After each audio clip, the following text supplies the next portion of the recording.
কলিজার টুকরা কন্যা পর্দা কর।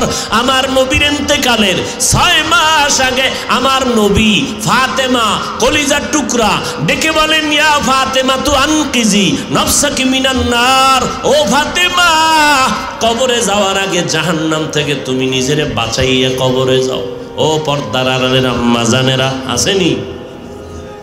এরে আম্মা জান, আপনারা নবীদের মা, সাহাবায়ে কেরামের মা, আউলিয়ায়ে কেরামের মা, আপনারা আয়েশা রাদিয়াল্লাহু আনহার মতো নারী, ফাতেমা রাদিয়াল্লাহু আনহার মতো নারী, খাদিজা রাদিয়াল্লাহু আনহার মতো নারী, আপনাদের এত সম্মান, আল্লাহ তাআলা এত মর্যাদা আপনাদের দান করলেন।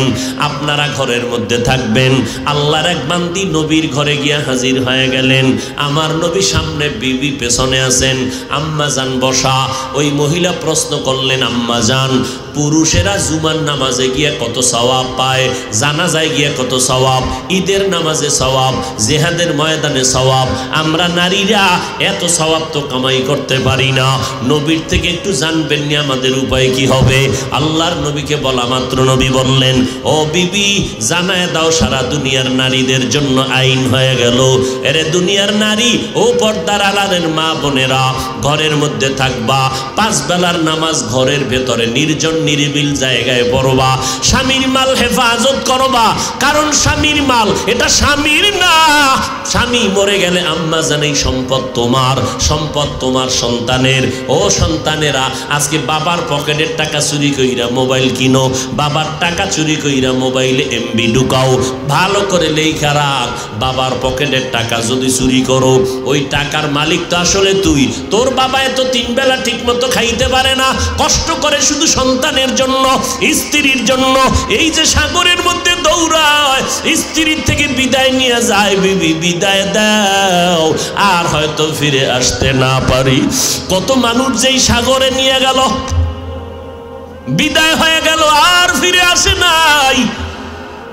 এত কষ্ট করে কি জন্য? নিজে খাইবে, এই জন্য কোনো বাবা কষ্ট করে না, বরং স্ত্রী মনের থেকে কয়, স্বামী আমার তুমি কক্সবাজারে যাও, টেকনাফ যাও, আমার জন্য এই জিনিসটা নিয়ে আইসো।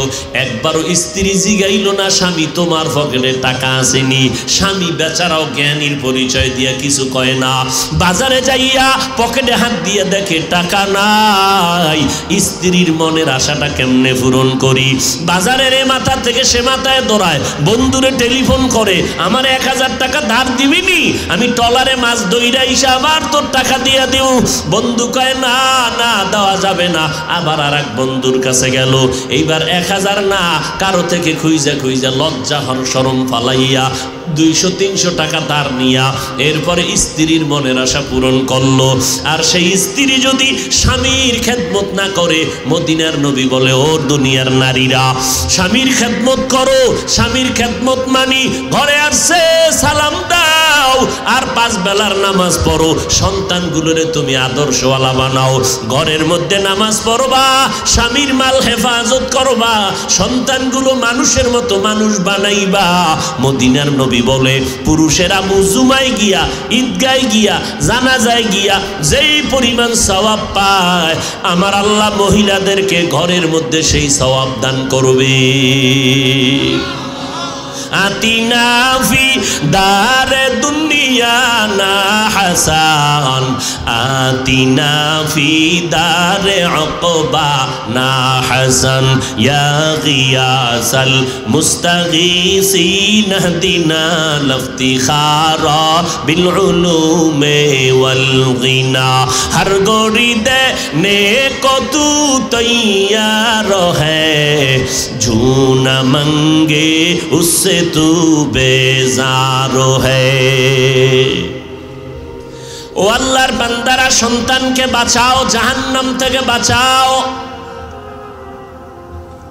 নিজে ঈমান আমল ঠিক করলে হবে না, সন্তানকে ঈমান আমলওয়ালা বানাও। নিজে কোরআন পড়লেই হবে না, সন্তানকে কোরআন পড়নেওয়ালা বানাও।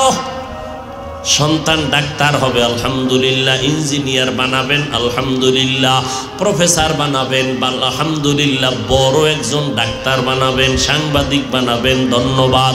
তবে আমার মাওলার কোরআনটা তার সিনার মধ্যে দিয়া দাও। ওই সন্তান ডাক্তার হইয়াও মা বাবার জন্য কবরের কিনারায় গিয়া কোরআন পড়ে দোয়া করবে। বাবাকে বলবো সন্তানটাকে ডাক্তার বানাও, তবে বেয়াদব বানাইও না। সন্তানটাকে ইঞ্জিনিয়ার বানাও, তবে বেয়াদব বানাইও না রে আম্মা জান। বারবার মাকে কেন বলি জানেননি? বিশ্ববরেণ্য দার্শনিক, ওলিয়ে কামেল, ইলমের পাহাড় ইমাম গজালি রহমাতুল্লাহ আলাইহি বলেছেন, এরে দুনিয়ার নারী, প্রত্যেকটা সন্তানের জন্য মা হলো প্রাথমিক শিক্ষিকা। সন্তান বাবার তুলনায় মায়ের কাছে সময় দেয় বেশি, মাকে অনুসরণ করে বেশি। এই জন্য মায়ের বাবার তুলনায় মায়ের আদর্শ ঠিক রেখে চলতে হবে বেশি। কারণ মা যেই আদর্শওয়ালা হবে সন্তান এগুলো দেখে শিখবে। এজন্য মা আদর্শওয়ালা হবে। সারা দুনিয়ায় তোমার একটা সন্তান আদর্শ শিখিয়ে গোটা দুনিয়াটারে আলোকিত করবে। এরে আম্মা জান, এই জন্য সময়ের বরকত, দুনিয়ার লাইনে সময়টারে কাজে লাগাও, আল্লাহ তোমাকে সম্মানিত করে দিবেন। আখিরাতের লাইনে সময় কাজে লাগাও তো আল্লাহ আখিরাতের লাইনে বড় দাম বাড়ায় দিবেন। এরে যুবক, শুধু নারীদের দোষ দিয়ে কি লাভ? তোমার চরিত্র কই? তুমি এই জীবনে কয়টা মাইয়ার জীবনটাকে নষ্ট করেছো? কত মেয়ের জীবনে কালিমা লিপন করেছ, আশা দিয়েছ, এইভাবে কত মেয়ের জীবনের উপরে হামলা করেছো। আল্লাহ কয় তোর বিচারটা করব, রেডি থাক। এমন একটা বউ তোরে দিব, জল্লাদ নামের বউ তোর ঘরে আইসা 6টা মাইয়ারে যেই কষ্ট দিছ, একটা মাইয়া তোর ঘরে আইসা সব গোষ্ঠী শুদ্ধা জাল মিটায় দিবে। জল্লাদ যেমন কর্ম তেমন ফল। আল্লাহ হেদায়াত দান করুন। এরে সন্তানের মা বাপ, এই জন্য আল্লাহ পাক বললেন শুধু ঈমান আর আমল তোমার আছে, এরপরও জান্নাত। প্রস্তুতি না যদি তোমার দায়িত্ব আরো 2টা পালন না করো। নিজে নামাজ পড়েন, সন্তান পড়ে না, কেন পড়ে না তারে বাধা দিতে হবে। আপনি গান শুনেন না, সন্তান শুনে, বাধা দিতে হবে। গান শোনা হারাম। ও সন্তান কোরআন তেলাওয়াত শুনো, ওলামায়ে কেরামের বয়ান শুনো, দিলটা নরম হয়ে যাবে। মদিনাতুল মুনাওয়ারা, মক্কাতুল মুকাররমার ইমাম সাহেবদের তেলাওয়াত শুনো, কলিজা ঠান্ডা হয়ে যাবে, চোখে পানি আসবে। কেন তুমি গানের ক্যাসেট লাগাও? কান কেন নষ্ট করেছো? এইভাবে মা বাবার দায়িত্ব দাওয়াত দাও। খলিফাতুল মুসলিমিন গরম সাহাবী ওমরে ফারুক খেলাফতের মসনদে বসে আছেন। এক বৃদ্ধা মানুষ আব্বা জান বিচার নিয়ে গেলেন সন্তানের বিরুদ্ধে। খলিফাতুল মুসলিমিন, আমার সন্তানের বিরুদ্ধে নালিশ দিতে আসলাম। কি নালিশ? আমার সন্তান আমার হক আদায় করে না। ওমর বললেন আপনার সন্তানকে তো লাগবে। সন্তানকে হাজির করা হলো। এই সন্তান, বাবার মায়ের হক কেন আদায় করো না? ওমরকে ডাক দিয়ে কয় খলিফাতুল মুসলিমিন, বেয়াদবি মাফ করবেন, আব্বা আম্মার হক আমি আদায় করব, ঠিক আছে, তবে আব্বা আম্মার পক্ষ থেকে আমার উপরে কোনো হক আসেনি? ওমর ফারুক বলেন আছে। জানতে পারবো নি? বলে হ্যাঁ, একটু জানায় দিবেন। কি বলে? জেনে নাও। 1 নাম্বার, এই আব্বা জান, তুমি যদি ভালো সন্তান দুনিয়াতে চাও, 1 নাম্বার দায়িত্ব ভালো মা ঘরের মধ্যে ঢুকাও। ভালো মা ডানা কাটা ভরি কিনা, ডানা কাটা ভরি নিয়ে আসছে ঘরের ভেতরে, 1000-এ 1 খান। ঘরে আইসেই কয় তোর মায়ের ডানাটা আগে কাটি। মায়ের ডানা খাইতে কয় তোর মা আমারে গালি দেয়, খারাপ, আমি তার খেদমত করতে পারুম না। 2 নম্বরে কয় তোমার বাবার ডানাও কাটা, এই বাবার খেদমত করা যাবে না। স্বামী বেচারা কয় এখন ডানা কাটা ভরি, তোমারে নিয়ে কি করুম? কয় কক্সবাজারে চলো, হোটেল ভাড়া নাও, অথবা চট্টগ্রামে চলো। গেল, যাইয়া এবার হোটেলের ফ্ল্যাট ভাড়া নিল। ফ্ল্যাট বাসা ভাড়া নিয়া এইবার কয়েকদিন কামাই রুজি, স্বামী তুই কামাই করতে যা, আমি আর একদিকে গেলাম, ঘুরে টুইরে আসছে। কয়েক মাস পরে কয় ডানা তোরটাও ভালো না, তোর ডানাও কাটবো। এইবার স্বামীর ডানা কাইটা রাস্তার ফকির বানাইয়া স্ত্রী অন্যদিকে দৌড়ায়। ডানা কাটা ভরি আনছেন, ডানা কাটবো না, তো এটা কথা হইল? আর যদি মেয়েটা বিয়ার সময় কোরআন পড়নেওয়ালা যদি দেখে নিতা, যে আল্লাহর বান্দি কোরআন পড়নেওয়ালা হবে, ওই বান্দি কখনো শ্বশুর শাশুড়ির কলিজায় আঘাত করবে না। ও মুমিনেরা, তোমরা আগে জাহান্নাম থেকে নিজে বাঁচো, আহালকে বাঁচাও। আহাল আপনার সন্তান, আপনার স্ত্রী, আপনার পরিবারের সদস্য, এদেরকে বাঁচানো লাগবে। কারণ ভালো করে জেনে রাখেন, দুনিয়ার সব মানুষ বাদ দেন, বাংলাদেশের সব মানুষ যদি আল্লাহ না করুন কথার কথা জাহান্নামে আটকায় যায়, আপনাদের কারো কাছে কোনো প্রশ্ন জিজ্ঞাসা করা হবে না বাংলাদেশের সব মানুষ কেন জাহান্নামে গেল। কিন্তু ভালো করে রেকর্ড করেন, কলবের ভেতরে ভালো করে মুখস্থ করেন। ও ইনানির মুসলমান, ও পর্দার আড়ালের আম্মা জানেরা, আব্বা জানেরা, ভালো করে শুনেন। আল্লাহ না করুন হাসরের কঠিন সময় আপনার সন্তান যদি বিপদে পড়ে যায়, স্ত্রী যদি বিপদের কাঠগড়ায় আটকায় যায়, বাবা হইয়া জবাব না দিয়া কদম বাড়ানো যাবে না, স্বামী হইয়া জবাব না দিয়া কদম বাড়ানো যাবে না। আল্লাহ কোরআনেও তা বলে দিলেন। সন্তানের ডাকবে, এই সন্তানের দিকে নামাজ পড়ছো বলে পড়ি নাই, রোজা রাখছো রাখি নাই, যাকাত দিছো দেই নাই, কেন দেশ নাই, কোরআন কেন পড়ো নাই, নামাজ কেন পড়ো নাই? সন্তান তখন আল্লাহর কাছে বলবে, রব্বানা ইন্না আতা'না সাদাতানা ওয়া কুবারানা ফাআদাল্লুনাস সাবিলা। ও আল্লাহ, আমার কোনো দোষ নাই। কথা কার দোষ? আমার আব্বা, আমার আম্মা, আমার মুরব্বী, এরা আমাকে নামাজের দাওয়াত দেয় নাই, রোজার দাওয়াত দেয় নাই। নবীজি দাওয়াত দিতে বলছিল, এ সন্তানের বাবারা, সন্তানের বয়স যখন 7 বছর হবে তাড়াতাড়ি নামাজের মুসাল্লায় দাওয়াত দিয়ে দাঁড় করায় দাও। 10 বছর যখন হবে শাসন করার যদি প্রয়োজন হয়, শাসন করিয়া হলেও নামাজের মুসাল্লায় দাঁড়াও। 7 বছরের সন্তানকে দাঁড় করাও, কারণ সন্তান যখন বড় হয়ে যাবে, ছোট থেকেই যদি কন্ট্রোল করতে না পারো, বড় হলে কন্ট্রোল করা যাবে না। অতএব নবী তাবিজ দিয়ে দিলেন, 7 বছর থেকে কন্ট্রোলের মধ্যে নিয়ে নাও। এরে নবীর উম্মতের দল, সন্তান বলবে, আমার আব্বা কখনো বলেন একটা নামাজে চল, জুমার নামাজে চল। আমার বাবা ওয়াজ মাহফিলে গেছে, আমারে কোনোদিন বলে নাই ওয়াজ মাহফিলে চল। আমি সন্তান লেখাপড়া করতাম, জানতাম না সুদের টাকা কেমনে ব্যাংক থেকে উঠাইতে হয়, সুদের টাকায় কেমনে ব্যবসা করা লাগে। আমার আব্বায় অক্ষরে অক্ষরে আমারে বুঝাইয়া আমাকে সুদখোরের রাস্তায় পাঠায় দিল, হারাম খাওয়ার পদ্ধতি শিখায় দিল। ও দয়ার মালিক, আমার মা মাঝে মাঝে বলতেন, এ সন্তান 1টা 2টা রোজা রাখ। বাবায় টের পায় বলে, খবরদার সন্তানের রোজার জন্য ডাক দিও না, কারণ আমার এই সন্তান 25 বছরের ফুটন্ত গোলাপ, এখন যদি রোজা রাখে চেহারা নষ্ট হয়ে যাবে। আমার আব্বা জান ধমক দিয়া আম্মাকে রোজা রাখা বন্ধ করায় দিল। আল্লাহ গো, আমার কোনো দোষ নাই। যদি বিচার হয়, আমার মা বাবা মুরব্বির বিচারটা করো। আমার বাবায় যদি দাওয়াত দিতেন তো আমি যাইতাম নামাজে। এবার আল্লাহ বলবে, আমি না তোরে বিবেক দিছিলাম, বিবেক দিয়া কেন সত্য মিথ্যা যাচাই করে চললি না? তুই যদি পারতি চেষ্টা করিয়া চলতি, তুই কেন চললি না? তোর বিবেকটা কেন তুই ব্যবহার করলি? এবার সন্তান মাথা নত করে বলবে, হ্যাঁ ঠিকই, আমার বিবেক দিয়ে যদি একটু চিন্তা করতাম তাহলে পারতাম, আমার ভুল হয়ে গেছে, আমি বিবেকের সাথে গাদ্দারি করেছি। আল্লাহ কয়, ঠিক আছে, আজকে তোর বিবেকের বিচার হবে।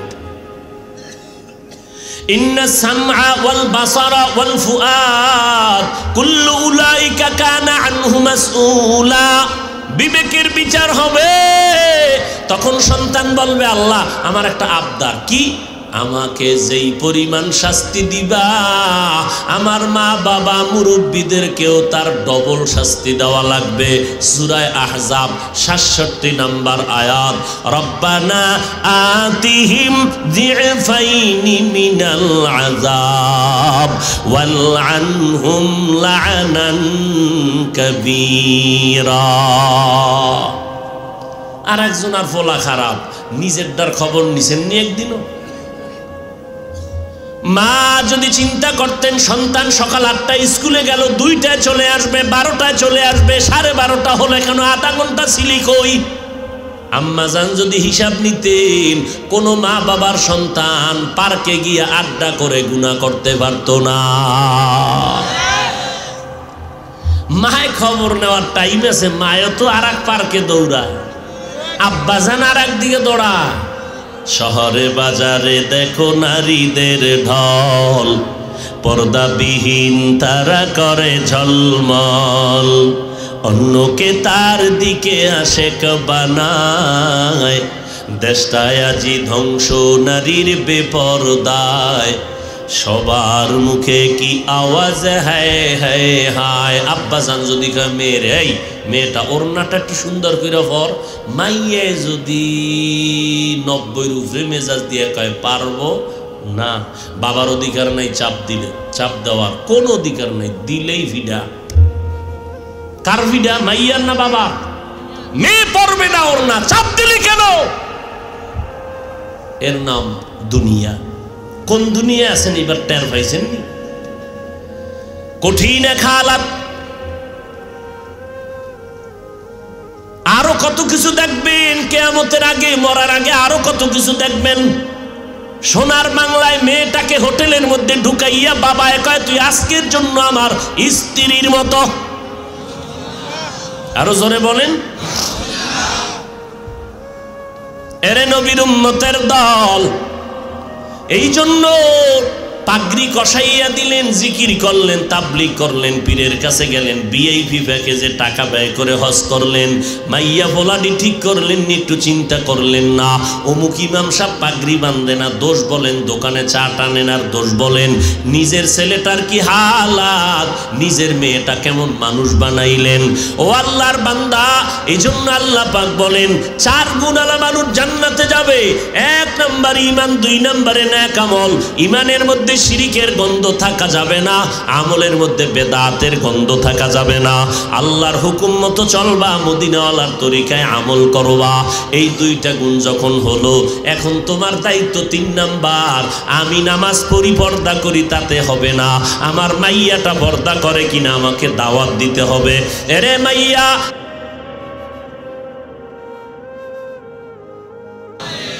ওয়াল আসর, আসরের শপথ, ইন্নাল ইনসানা লাফি খুসর, নিশ্চয়ই সব মানুষগুলো জাহান্নামে যাবে, 4 গুণওয়ালা মানুষ জান্নাতে যাবে। ইল্লাল্লাযীনা আমানু ওয়া আমিলুস সালিহাত ওয়া তাওয়াসাউ বিল হক ওয়া তাওয়াসাউ বিস সবর। 4 গুণওয়ালা মানুষ জান্নাতে যাবে। 1 নাম্বার গুণের নাম হলো পরিশুদ্ধ ঈমান, 2 নাম্বার গুণের নাম হলো পরিশুদ্ধ নেক আমল, 3 নাম্বার গুণ হলো বান্দা তুমি ঈমান আমলের দাওয়াত দাও, 4 নাম্বার গুণ হলো যারা ঈমান আমলের বিরুদ্ধে যায় তাদের বাধা দাও। এই 4 গুণওয়ালারা জান্নাতি। এর মধ্যে প্রথম 2টা গুণ, 1 নম্বরে ঈমান, 2 নম্বরে নেক আমল। এই 2টা গুণের সম্পর্ক বান্দার সাথে, আমার আল্লাহর সাথে। বাকি যে 2টা গুণ আছে, ঈমান আমলের দাওয়াত দাও, যারা মানবে না অন্যায় করবে বাধা দাও। এই 2টা গুণ শেষের 2টার সম্পর্ক বান্দার সাথে, বান্দার সাথে। আর প্রথম 2টার সম্পর্ক আল্লাহর সাথে, বান্দার সাথে। ওয়াল আসরে সূরা থেকে প্রাথমিকভাবে বুঝতে পারলাম, যদি কোনো বান্দা ঈমান আনে, নেক আমল করে, নামাজ পড়ে, রোজা রাখে, সূরা আসর বলে, এরপরও জান্নাত পাবে না, কারণ আরো 2টা দায়িত্ব তার বাকি আছে। ও বান্দা, তুমি ঈমান আমল আনছো, ঈমান আনছো, আমল করো, এরপরও জান্নাত পাইবা না, কারণ তোমার মধ্যে আরো 2টা দায়িত্ব আছে। ওয়া তাওয়াসাউ বিল হক, চতুর্থ দায়িত্ব ওয়া তাওয়াসাউ বিস সবর। 3 নাম্বার এই যে বাকি 2 দায়িত্ব, বান্দা তুমি ঈমান আনলা, আমল করলা, হবে না। এই ঈমান আমলের দাওয়াত দাও, অন্যকে দাওয়াত দাও, এটা হলো 3 নাম্বার। চতুর্থ দায়িত্ব, যারা মানে না, বিরোধিতা করে, তাদেরকে ফিরাও, বাধা দাও। এখন অন্যকে দাওয়াত দেওয়ার ব্যাখ্যা কি? বলে অন্যর মধ্যে 1 নাম্বার হলো আমার আহাল, 2 নাম্বার হলো আমার প্রতিবেশী, 3 নাম্বার উম্মত। 1 নম্বরে আমার আহাল, ইয়া আইয়ুহাল্লাযীনা আমানু কু আনফুসাকুম ওয়া আহলিকুম নারা ওয়াকুদুহা আন-নাস ওয়াল হিজারা আলাইহা মালাইকাতুন গিলাযুন শিদাদুন লা ইয়াসুনাল্লাহা মা আমারাহুম ওয়া ইয়াফআলুনা মা ইউমারুন।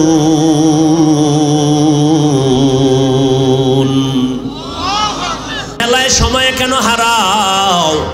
আমার আল্লাহ এর জন্য আসরের উপরে কসম করলেন, ওয়াল আসর, আসরের উপরে শপথ।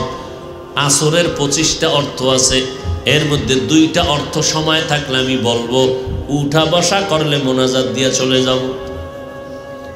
আসরের এক শব্দের অর্থ হলো আসর মানে সময়, তাহলে ওয়াল আসর শব্দের অর্থ হলো আসর মানে সময়ের শপথ। সময়ের শপথ কেন আল্লাহ করলেন? বলে সময় বড় দামি একটা সম্পদ। 24টা ঘন্টার পর্দা লাগাইয়া দুনিয়ার মানুষের দিয়ে দিছে বান্দা। ব্যবসা করবি 24 ঘন্টার বাইরে টাইম নাই, আছে? চাকরি করবাই 24-এর মধ্যেই সীমাবদ্ধ, এর বাইরে টাইম নাই। অতএব এই সময়টারে কাজে লাগাও। সময়টারে দুনিয়াতে যারা কাজে লাগাইছে তারা জিরো থেকে হিরো হয়ে গেছে। আখেরাতের লাইনে যারা সময়টারে কাজে লাগাইলো এরাও দুনিয়াতে আখেরাতের লাইনে জিরো থেকে হিরো হয়ে গেল। ও যুবকেরা, সময়টারে কাজে লাগাও, অযথা সময় নষ্ট করবা না। কারণ এমন একদিন আসবে কান্না করিয়াও তুমি সময়ের মূল্য আর খুঁজিয়া পাবা না।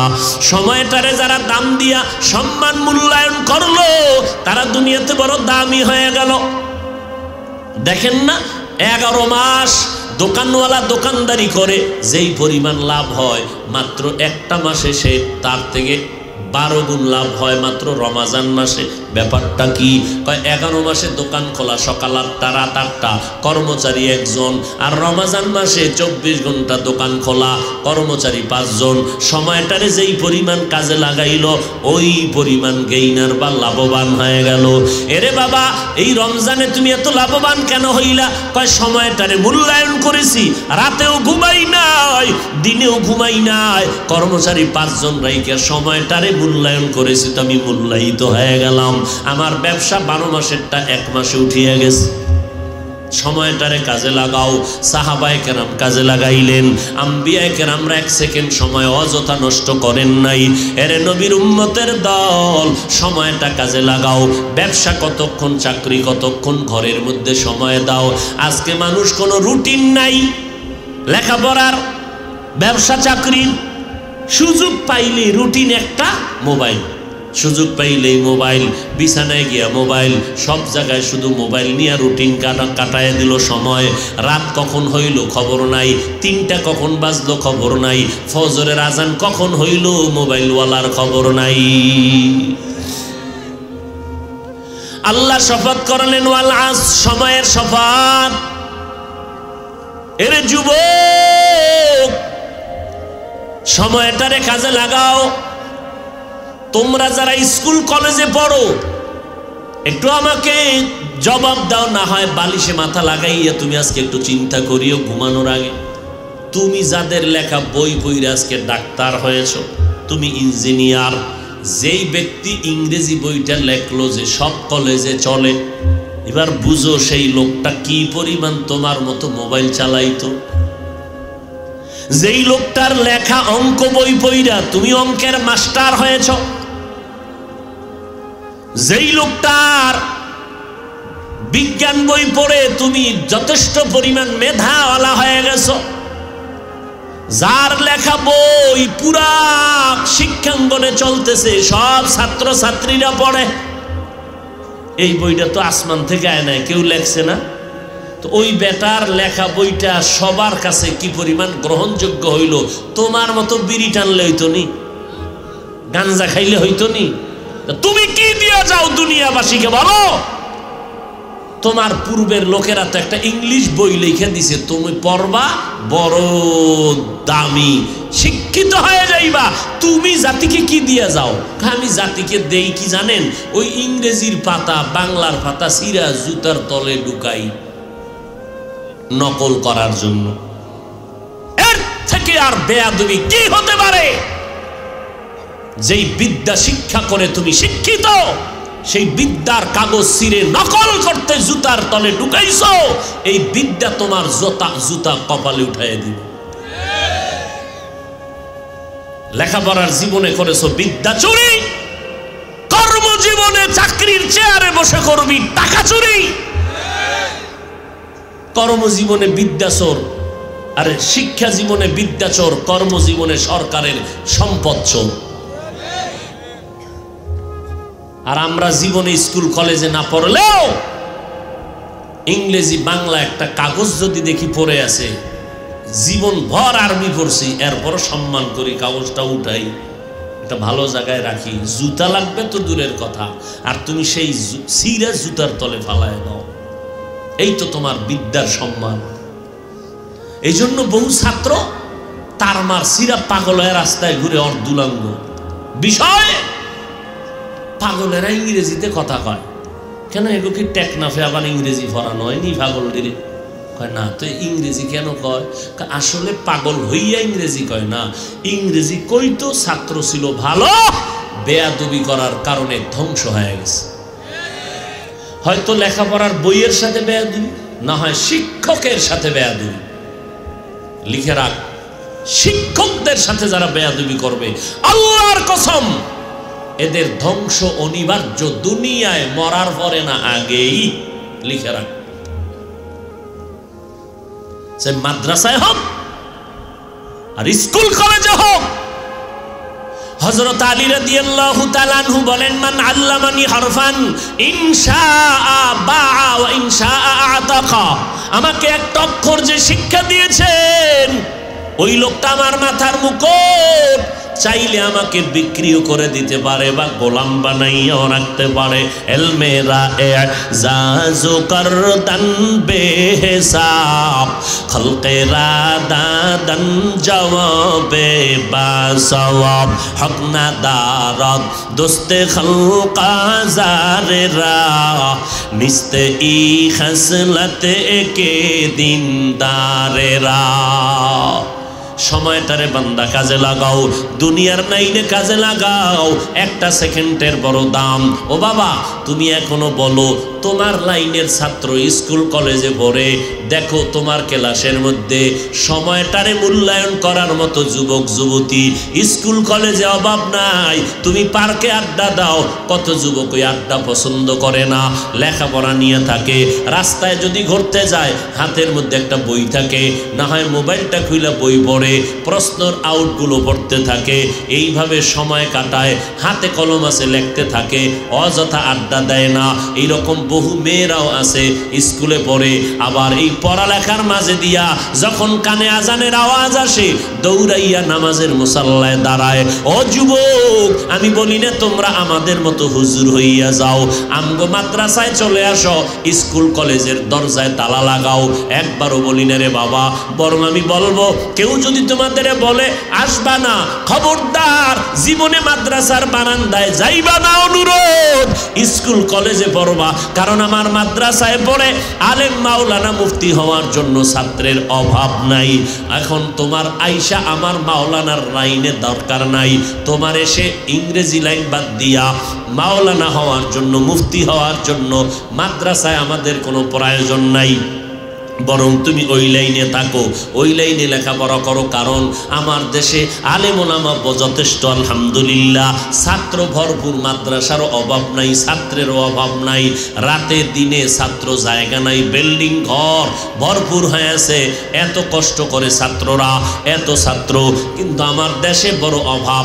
আদর্শবান ডাক্তার নাই, আদর্শবান ইঞ্জিনিয়ারের অভাব, আদর্শবান ডিসি এসপির বড় অভাব। আজকে আমার প্রত্যেকটা থানা জেলার যদি SP DC OC chairman member MP মন্ত্রী 5 বেলার নামাজি হইতেন, আমাদের কোরআনের দাওয়াত দিতে কোনো টেনশন করা লাগতো না। ডাক্তার আছে তবে আদর্শ ভালো না, ইঞ্জিনিয়ার আছে ব্যবহার ভালো না, কথা বললেই কলিজায় ব্যথা লাগে। অতএব মা বাবাকে বলবো, সন্তানটাকে ডাক্তার বানাও, তবে বেয়াদব বানাইও না। সন্তানটাকে ইঞ্জিনিয়ার বানাও, তবে বেয়াদব বানাইও না রে আম্মা জান। বারবার মাকে কেন বলি জানেননি? বিশ্ববরেণ্য দার্শনিক ওলিয়ে কামেল, ইলমের পাহাড় ইমাম গজালি রহমাতুল্লাহ আলাইহি বলেছেন, এরে দুনিয়ার নারী, প্রত্যেকটা সন্তানের জন্য মা হলো প্রাথমিক শিক্ষিকা। সন্তান বাবার তুলনায় মায়ের কাছে সময় দেয় বেশি, মাকে অনুসরণ করে বেশি। এই জন্য মায়ের বাবার তুলনায় মায়ের আদর্শ ঠিক রেখে চলতে হবে বেশি, কারণ মা যেই আদর্শওয়ালা হবে সন্তান এগুলো দেখে শিখবে। এজন্য মা আদর্শওয়ালা হবে, সারা দুনিয়ায় তোমার একটা সন্তান আদর্শ শিখিয়ে গোটা দুনিয়াটারে আলোকিত করবে। এরে আম্মা জান, এই জন্য সময়ের বরকত, দুনিয়ার লাইনে সময়টারে কাজে লাগাও, আল্লাহ তোমাকে সম্মানিত করে দিবেন। আখিরাতের লাইনে সময় কাজে লাগাও তো আল্লাহ আখিরাতের লাইনে বড় দাম বাড়ায় দিবেন। লেখাপড়া করনেওয়ালা কেমনে যে বুঝাবো রে বাবা, আজকে গোটা দুনিয়ার মানুষের জীবনকে বিপন্ন করার জন্য বিধর্মীরা ঘুমায় না, তুমি আমি ঘুমাই খাই, ওরা খায় কম ঘুমায় কম। ওরা অল টাইম চিন্তা করে মুসলমানের ইমান আমলের ক্ষতি কেমনে করা যায়। মোবাইল একটা দিয়ে দিছে, তুমি দেখো গান, আমাকে হুজুরে তো আর গান দেখবে না, তো হুজুরের ক্ষতিটা কেমনে করি।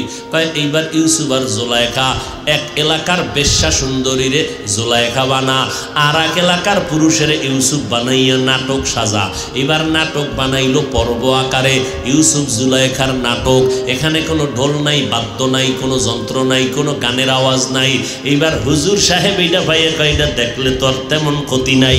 এইবার এমন মগ্ন হয়ে গেছে দেখতে দেখতে পর্ব 1, 2, 3 দেখতে দেখতে দিকটা জামাত শেষ। আর তাড়াহুড়া কইরা যদি জামাতে যায়, নাটকের ধ্যান আর খেয়াল কি দেখলাম। বেঈমানেরা কয় অপকৌশলে তোমার হুজুরদের ইবাদতের 12টা বাজায় দিলাম। অথচ আমার নবী বলেন, বান্দা তুমি আল্লাহর ইবাদত এমন ভাবে করবা যেন তুমি আল্লাহকে দেখে দেখে ইবাদত করো।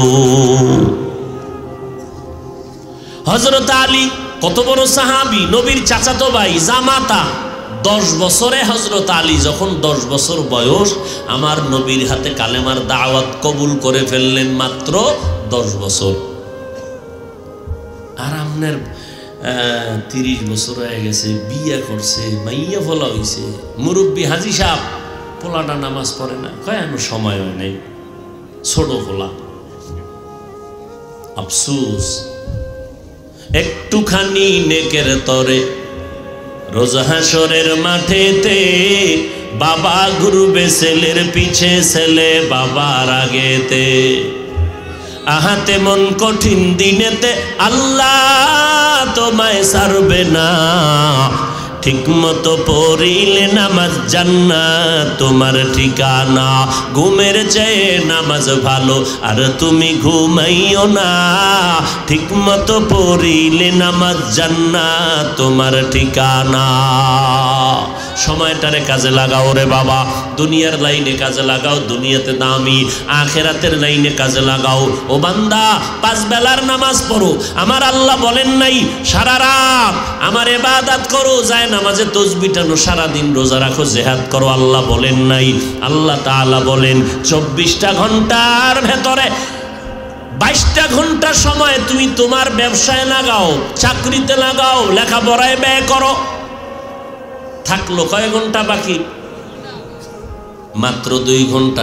এই 2 ঘন্টা তুমি আল্লাহর মোহাব্বতে তোমার কল্যাণে দাও। তাও একত্রে পারবা না, তোমার হাতে 2 ঘন্টা একসাথে দেওয়ার টাইম নাই। আল্লাহ কত দয়া করলেন, কয় ঠিক আছে 2 ঘন্টা একসাথে লাগবে না, 22 ঘন্টা তো তোরে দিয়ে দিলাম, যা এটা তোর কাজে ব্যয় করবি, সংসার, ব্যবসা, চাকরি, লেখাপড়া। মাত্র 2 ঘন্টা এই সময়টা দিবি আল্লাহর জন্য, তোর কল্যাণে। একত্রে পারবি না, লাগবে না, আমি এহসান করে দিলাম। ওই 2 ঘন্টা সময় মাত্র 20 মিনিট। ফজরের 4 রাকাত নামাজ মাত্র 20 মিনিট। 4 রাকাত নামাজ পড়ে ঘুমা না হয় দোকানে যাও। আবার জোহরের সময় 10 রাকাতে 20 মিনিট, আবার দোকানে যাও। তোমার সংসার, লেখাপড়া, চাকরি করিয়া, ব্যবসা করিয়া আবার আসরের 4 রাকাতে 20 মিনিট, আবার তুমি তোমার কাজে যাও, মাগরিবের 5 রাকাতে আবার 20 মিনিট, আবার তুমি তোমার কাজে যাও, আবার আইসা এশার 9 রাকাত নামাজে 20 মিনিট দিয়া ঘরে যাও, সন্তানের সময় দাও, বিবির সময় দাও, এরপরে আরামে ঘুমাও। কারণ দিনে যদি 12 ঘন্টা ঘুমাও রে বাঙালি, রাতের 1 ঘন্টার বরকত হবে না। কারণ আমার আল্লাহ রাত বানাইছে তোমার পোশাক, ওয়াজআলনাল লাইলা লিবাসা ওয়াজআলনান নাহারা মাআশা। রাতের ঘুম হলো সারা দুনিয়ার মানুষের শরীরের জন্য মহা ঔষধ। আমি বান্দা ঘুমাইতে পারি না রাতের বেলা, আই ওয়াজ মাহফিল করি বা নেক আমলের মধ্যেই কাটাই, গুনাহ করি না। কিন্তু তুমি সারা রাত মোবাইল চালাইয়া ঘুমটারে নষ্ট করলা, গুনাহ কইরা কইরা রাতের ঘুমটারে নষ্ট করলা, চেহারা নষ্ট, শরীর নষ্ট, হার্ট দুর্বল, ব্রেন দুর্বল, চোখের পাওয়ার নাই, কানের পাওয়ার নাই। এই মোবাইলের কারণে কানে শুনে না, চোখে বেশি দেখে না, মাথা ব্যথা তুলনামূলক আগের থেকে বেড়ে গেছে, মোবাইলের স্ক্রিনে তাকাইতে তাকাইতে মাথা ব্যথা বেড়ে গেছে, হার্ট দুর্বল হয়ে গেছে, মোবাইলের দিকে তাকাইয়া জেহেন শক্তি, মেধা শক্তি কমে গেছে। এই মোবাইলের দিকে তাকাইতে তাকাইতে বান্দা গুনাহ করতে করতে জীবন শেষ, যৌবন শেষ, লেখাপড়া পর্যন্ত শেষ, চরিত্র পর্যন্ত ধ্বংস হয়ে গেল। এরে আল্লাহর বান্দা, 5 বেলার নামাজ পড়লা, মাত্র 20 মিনিট 20 মিনিট করে রাতের বেলা ঘুমায় যাও। নবী বলেন আবার ওইটা সকালবেলা 4 রাকাত নামাজ পড়ো 20 মিনিট। আল্লাহ পাক রব্বুল আলামিন ফেরেশতারে কয়, আমার বান্দা 2 ঘন্টা সময় 20 মিনিট 20 মিনিট করে দিল আমার মহব্বতে, লেখ এই বান্দা 2 ঘন্টা দেওয়ার বিনিময় আমি 24টা ঘন্টা নেকের পাল্লায় উঠাবো। রাতের বেলা যে ঘুমাইলো, এবার ওইটা ফজর পড়লো, আমি আল্লাহ ওই ঘুমের সময়টাও নেকের পাল্লায় ওজন দিব। ব্যবসা করতে গিয়ে যে সময় কাটাইলো, এটাও আমি নেকের পাল্লায় লেখিয়া রাখবো। এ ফেরেশতা, হাসরের ময়দানে আমি ওজন দিয়া জান্নাতে দিব। এরে আল্লাহর বান্দারা, স্ত্রীর পেছনে, সন্তানের পেছনে টাকা পয়সা, জামা কাপড় যা দিতেছো, একটা টাকাও বিফলে যাবে না। আল্লাহ কয় ফেরেশতারা লেখ, আমি আল্লাহ এগুলো সৎকার সমান সওয়াব লিখে রাখ, কিয়ামতের ময়দানের বিনিময়ে এদের জান্নাত দিয়ে দিব। কত সুযোগ আল্লাহ দিছে, এরপরও আল্লাহ কয় তোর চলার চিন্তা দেখ তো কি পরিমাণ আমি কমাই দিছি, তোর চলার জন্য রাস্তা লাগবে, আমি ব্যবস্থা করে দিলাম। এরে বান্দা, তোমার আলোর দরকার, আমি সূর্য দিয়ে আলো দিলাম, চন্দ্র দিয়ে আলো দিলাম, ফ্রি দিয়ে দিলাম, ফ্রি, কোনো বিল নাই। জমিন ব্যবহার করো, কোনো ট্যাক্স নাই, পানি ব্যবহার করো, কোনো বিল নিলাম না। ও বান্দা, বাতাস দিলাম ফ্রি।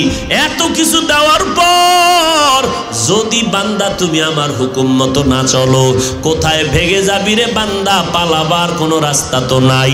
যতই মাথা নাড়া দাও, বাহাদুরি করো, নমরুদের থেকে বড় বাহাদুর হতে পারবা না, সাদ্দাত কারুনের থেকে বড় বাহাদুর হতে পারবা না। আমি আল্লাহ ওদেরকে এক এক করে ধ্বংস করে দিলাম। অতএব সময় থাকতে মূল্যায়ন করো, আল্লাহর কাছে তওবা করো, পেছনের জীবনের গুনাহ থেকে তওবা করো। না হয় এর যুবক, আজকে আমিও যদি তোমার মতো প্যান্ট শার্ট টাই লাগাইয়া দাড়ি কাটিয়া রাস্তায় মাস্তান হয়ে ঘুরতাম, কেউ বাধা দিত না। টুপি মাথায় দিলে মাথা গরম, শরীর গরম, জামার কারণে, দাড়ির কারণে যৌবনের ভাব চলে যায়, এরপরও কেন টুপি ফালাই না, নামাজ সারি না রে বাবা? এর একমাত্র কারণ আল্লাহর কোরআন সত্য, নবীর কথা সত্য, কোনো মিথ্যা নাই। এই দুনিয়াতে নবীর সুন্নতের আমলের কারণে, আল্লাহর বিধান মানার কারণে সম্মান তো মোটেও কমে নাই। ইহুদি খ্রিস্টান সহ সারা দুনিয়ার বিধর্মীরা, ওলামায়ে কেরাম কোরআনওয়ালার দুশমন, আবার ইসলামের ব্যানারওয়ালারা তাদের সাথে তাল মিলাইয়া স্লোগান দেয়। তাবলিগে গিয়া লাভ নাই, কওমি মাদ্রাসায় পড়ে লাভ নাই, আল্লাহওয়ালা পীর মাশায়েখের কাছে গিয়া লাভ নাই। এরপরেও তো আলহামদুলিল্লাহ ময়দানে আহলে হকের ব্যানার তো ছোট না, মানুষের সমাগম তো কম না, তাবলিগের মানুষ তো কমে নাই, বরং বাড়তেছে। কথা ঠিক না? কওমি মাদ্রাসা কমে না, বাড়ে। এরে আল্লাহর বান্দা, এত কিছুর পরেও কেন আমরা এই লাইনটা ছাড়ি না? আল্লাহর কোরআন সত্য, কারা গুনাহগার গুনাহ নিয়ে কবরে যাবে তার কি অবস্থা হবে আল্লাহ তাও বয়ান করেছেন। জাহান্নাম জান্নাতের বয়ান করেছেন। জান্নাতে কারা যাবে, জাহান্নামে কারা যাবে, আল্লাহ স্পষ্ট কোরআনে বলেছেন, ইন্নাল আবরারা লাফি নাঈম ওয়া ইন্নাল ফুজ্জারা লাফি জাহিম। নেক আমল যারা করবে তারা জান্নাতের পথিক, যারা গুনাহ করবে তারা জাহান্নামের পথিক। ও যুবক ভাই, আমি একটু আগেও বলেছি, আবারও বলতেছি, আমি চাই না তোমরা আমাদের মতো বড় হুজুর হয়ে যাও। আমি অনুরোধ করে একটা কথাই বলবো, মা বাবার খেদমত করো, স্কুলে পড়ো, কলেজে পড়ো, চাকরি করো, ব্যবসা করো, তবে আমার মাওলার মোহব্বতটা কলিজায় রাখো। আমার আল্লাহরে ভুলিয়া যাইও না। নবীর তরিকা মতো জীবন চালাও। এরে নবীর উম্মতের দল,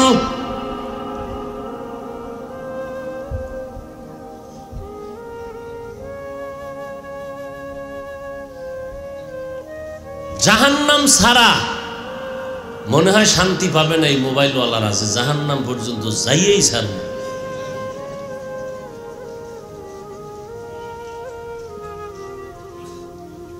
পৃথিবীতে এমন কোনো মারাত্মক ক্ষতিকর মোবাইল থেকে আর নাই, যেটা চতুর্মুখী ক্ষতি করতেছে শরীরের, সংসারের, ব্যবসা, চাকরি, ইবাদত, নামাজ, রোজা, লেখাপড়া, গোষ্ঠী শুদ্ধা সব ধ্বংস করে ফেলতেছে এই গজবের মোবাইল। চেহারা তো কি হয়েছে তো কোনো হিসাব নেই, আয়না দেখারও টাইম পায় না। চিন্তা করে যদি ভাল্লুকের মতো ওই বিউটি পার্লারে যাবো, হ্যাঁ নাকি উল্লুক হয়ে যাবো, ময়দা টয়দা মাইখে দিবে বা সাইজ হয়ে যাবো। অথচ আল্লাহ পাক চেহারাটা এত সুন্দর করে বানাইছেন, 40 বছরের আগে চেহারায় কোনো মেডিসিন দিবা না, দিলে আরো ক্ষতি হবে। তোমার চেহারা কালো হোক, কিন্তু চেহারার মধ্যে আল্লাহ আকর্ষণ দিয়ে দিছে, উজ্জ্বলতা দিছেন, যেটা দেখলেই মানুষের দিলের মধ্যে আকর্ষণ তৈরি হবে। কোনো মেডিসিন লাগবে না, দিবা 40-এর আগে, ক্ষতি ছাড়া কোনো লাভ নেই। কারণ ফুল বডির মধ্যে আমার আল্লাহ নিজ কুদরতের হাত দিয়ে চেহারা বানাইছেন। এজন্য পুরা হাত পাও মুজা টুজা লাগাইয়া রাস্তায় হাঁটেন, ঠান্ডা ধুলা বালু সব চেহারা লাগে, বডিতে লাগে না, সব পোশাক কাভার লাগানো, রৌদ্র বৃষ্টি সব চেহারায়। কিন্তু গোসলখানায় গেলে কি দেখবেন, জামা কাপড় খুলবেন, সাবান না দিলে, মেসেজ না করলে, শরীরের ময়লা 1.5 বালতি পানি না দিলে যাবে না। চেহারা যেখানে ধুলা লাগলো, রৌদ্র গেল, হালকা পানি দিয়ে মেসেজ করেন, শেষ, কোনো ময়লাই নেই।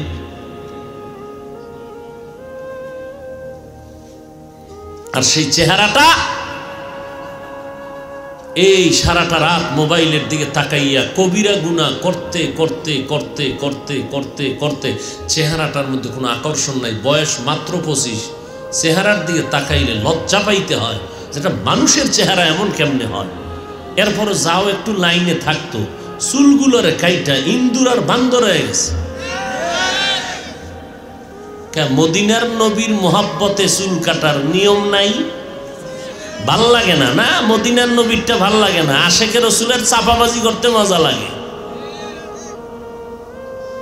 নবীর তরিকায় চুল কাটতে মজা লাগে না, চাপাবাজি করতে মজা লাগে। আমি নবীর টাটকা আসে, তোমার দি দেখি না, কেন মিলে? তাহলে জান্নাতের টিকিট পাইয়া আবু বকর মৃত্যু পর্যন্ত কাঁদছেন কেন? জবাব দাও। ওমরে ফারুক দরজা আটকাইয়া ঈদের দিন কাঁদলেন কেন? ওসমান কবর দেখে কাঁদলেন কেন? হযরত আলী জীবন ভর কান্না করলেন কেন? কবরের আযাবের ভয়ে, হাসরের ময়দানের ভয়ে। আর আপনার আমল তো নাই, ওই টুকটাক যা করছেন, বাপসাবে সওয়াব কাটা। যদি কোনো আমল করিয়া থাকেন, কবুল হওয়ার গ্যারান্টি নেই। 2-1টা কবুল যদি হইয়াও থাকে, ভাবের কারণে সওয়াব বাতিল। বাপ দেখাইছেন আপনার মতো নামাজি কেউ নাই, বেনামাজিরে সিসি করছেন, এই ভাবের কারণে সওয়াব কাটা গেছে।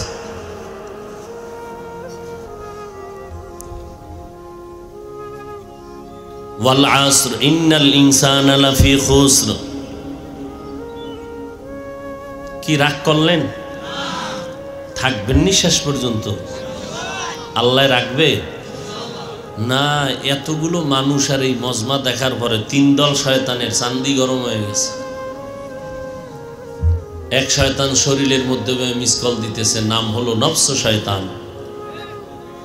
ইন্নান নাফসা লাআম্মারাতুম বিসসু ইল্লা মা রাহিমা রাব্বি ইন্না রাব্বি গফুরুর রহিম। আর এক শয়তান প্যান্ডেলের বাইরে দাঁড়ানো, নাম হলো জিন শয়তান। বলে মাত্র ঢুইকা গেলি অপেক্ষা থাক, বের হইলে আবার ধরে ফেলব। তবে বয়ান শোন, কোনো বাধা নাই। মোনাজাতটা দিবি না, তা আমার ক্ষতি হয়ে যাবে বিশাল। কারণ তোরে 30 বছর পর্যন্ত কি পরিমাণ আকাম করাইছি, আজকে যদি মোনাজাত দাও, আমি ইবলিস ভালো করে জানি, কারণ আমি আলেমেরও আলেম। ফেরেশতাদেরকে পড়াইছি, আমি ভালো করে জানি আল্লাহর আইনে আছে।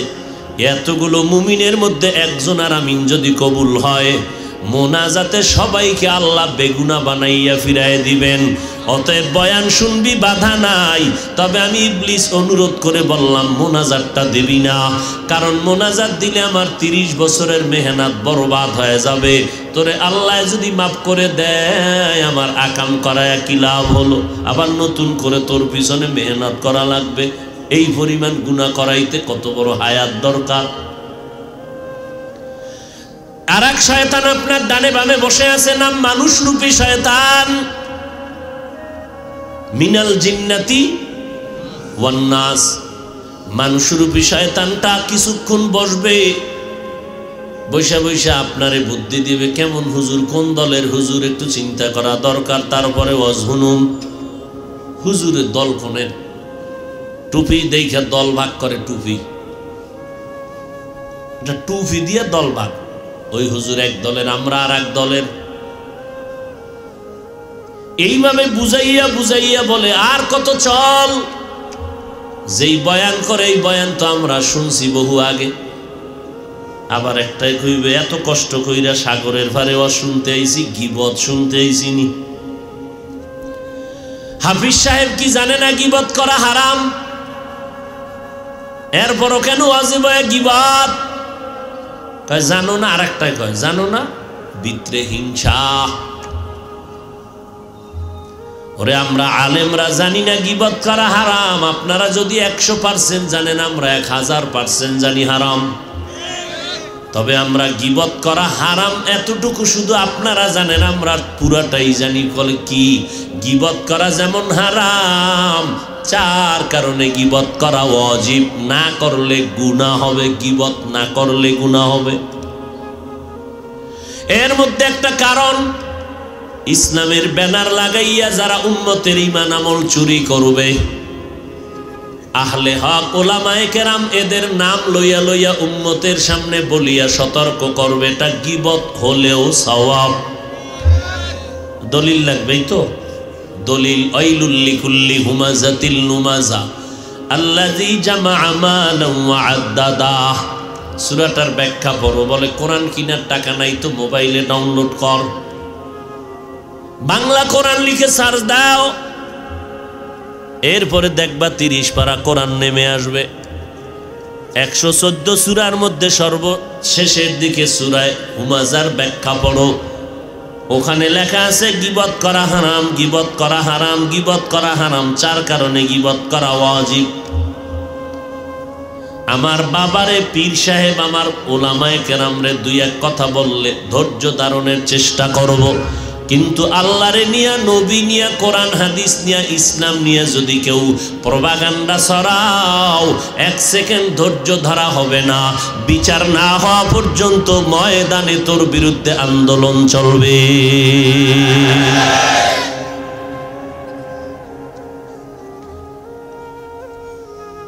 কোরআনের মধ্যে জাল আছে, এই কথার পরে চুপ যে থাকবে, এ সৃষ্টির নিকৃষ্ট বেঈমান। আর এক টুপিওয়ালা মাওলানা ইসলামের ব্যানার লাগায় বলে কালেমা লা ইলাহা ইল্লাল্লাহ মুহাম্মাদুর রাসূলুল্লাহ। এ কালেমা ফেলে দাও, এটা কুফরি। আবারও আসতে, এই যুবকেরা, তোমরা কি ওই বক্তার গোলাম? যদি থাকো তওবা করবা। যেই বক্তা, যে আলেম বলবে কোরআনে যাও, ওকে আলেম বলে ওর অনুসরণ করা হারাম। যে মাওলানা নামের টাইটেল লাগায়, ইসলামের ব্যানার লাগায় বলবে কালেমা কুফুরি, তার অনুসরণ করা হারাম। যে বলবে নবীরা অন্যায় করেছেন, ভুল করেছেন, আল্লাহ ভুল করাইছেন, এই 50 বছর আগের ওয়াজ না, এই তাজা খবর শুনাইতেছি, সোনার বাংলাদেশের তাজা খবর। আমাকে হুজুর নামের কলঙ্ক যারা ইসলামের ব্যানার লাগায় কি আকামগুলো করতেছে আপনাদের খবর নেই। এক আলেম ডাক দিয়ে কয় নবীরা ভুল করেছেন, আল্লাহ ভুল করাইছেন। যুবকেরা আল্লাহকে সাক্ষী রেখে বলো আমার নবী অন্যায় করেছেন, ভুল করেছেন, তুমি এই কথায় কি একমত? অতএব ইউটিউবে সারা রাত মোরাকাবা কইরা কি দেখো জানি না, আজকে থেকে তালাশ করবি। যেই টুপিওয়ালাই কথা বলে বের কর, ইউটিউবের মধ্যে আছে, বেশি আগের না, মাত্র কয়েক মাস আগের খবর। এদেরকে চিহ্নিত করে নাও। এরা মাওলানা ঠিক, ইসলামের ব্যানার টানাইছে ঠিক, তবে এরা আহলে হক না, এরা ইসলামের ব্যানারওয়ালা আহলে বাতিল ভণ্ড। মেরা এজাজু করদন বেহিসাব, খলকে রাদাদন জওয়াবে বাসওয়াব, হক না দারাত দুস্তে খলকা জারেরা, নিস্তে ই খসলতে কে দিনদারেরা। আর এক ইসলামের ব্যানারওয়ালা টুপি লাগাইয়া মাওলানা নামের টাইটেল লাগায় বলে কোরআনের অর্থ যদি না জানো পড়িয়া কোনো লাভ নাই। নাউজুবিল্লাহ বলতে টেনশন করেন না, চিন্তা করতেছেন কি আমগো হুজুরে কইল টইল নি, তাহলে নাউজুবিল্লাহ বলা যাইব না, তো নাউজুবিল্লাহ বলা লাগবে। আমার হুজুর তোমার হুজুর বুঝি না, তোমার আল্লাহ আমার আল্লাহ এক, তোমার নবী আমার নবী এক, তোমার কাবা আমার কাবা এক, তোমার ধর্ম আমার ধর্ম এক, তোমার কোরআন আমার কোরআন এক, তোমার আল্লাহ আমার আল্লাহ, তোমার নবী আমার নবী এক। এই দুনিয়াতে যতদিন বেঁচে থাকবা গোলামি করবা আল্লাহ, আদর্শ মানতে হবে মদিনার নবীর। আর কারো গোলামি করা যাবে না, কারো আদর্শ মানা যাবে না। কেমন ভাবে আল্লাহর গোলামি করবা, নবীর আদর্শ মানবা বলে অন্ধ ভক্তের মতো। অন্ধ মানি আল্লাহর হুকুম মানো, কোনো প্রশ্ন করা যাবে না, এটা এমন কেন তেমন কেন। নবীর আদর্শের মালা গলায় লাগাও, প্রশ্ন করা যাবে না, এটা এমন কেন তেমন কেন। এর নাম হলো অন্ধভক্ত। আল্লাহর অন্ধভক্ত হইবা, নবীর অন্ধভক্ত হইয়া গোলামি করবা। আর জমিনে কারো অন্ধভক্ত হওয়া জায়েজ নাই। আব্বা আম্মার ভক্ত হও হালাল, অন্ধভক্ত হওয়া হারাম। ওস্তাদের ভক্ত হও হালাল, অন্ধভক্ত হওয়া হারাম। পীর সাহেবের ভক্ত হও হালাল, অন্ধভক্ত হওয়া হারাম। অত ভক্তটা কেমন? চোখ কান খোলা রাইখা ভক্ত। আমি আমার ওস্তাদ মানি, বক্তা মানি, আলেম মানি, পীর মানি, মা বাপ মানি কতক্ষণ? আমার আল্লাহ আর আমার নবী মেনে চলবেন যতক্ষণ। এই কথায় আপনারা একমত না কোনো ভেজাল আছে? হ্যাঁ, আল্লাহ হেদায়াত দান করুন। তাহলে বক্তা মানি কতক্ষণ? আল্লাহ নবী মানবেন যতক্ষণ। অতএব যদি কোনো বক্তা বলে কোরআনের অর্থ না জেনে পড়ে লাভ নাই, ওদিকে মদিনার নবী বলে পড়ো।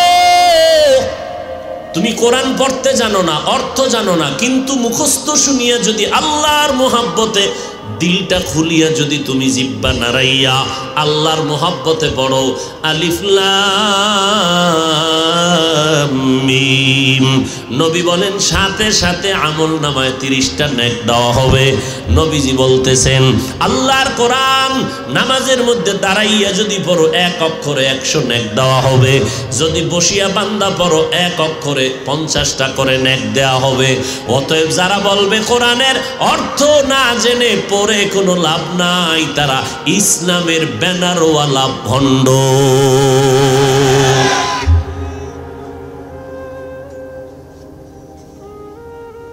আর এক টুপিওয়ালা আল্লাহ বলে কাজা নামাজ লাগবে না, বিতিরের নামাজ লাগবে না, এশার পরে বিতির টিতির লাগবে না, মাঝে মাঝে যদি বড় তো হইল তবে পুরানা 1 রাকাত শর্টে মারবা,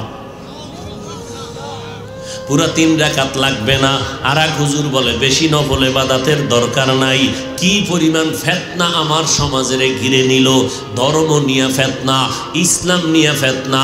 এই ফিতনা বাংলার জমিনে এত পরিমাণ, অথচ বাইতুল্লাহ যাবেন হজ করতে, মদিনায় যাবেন জিয়ারতে, কত ধরনের মানুষ।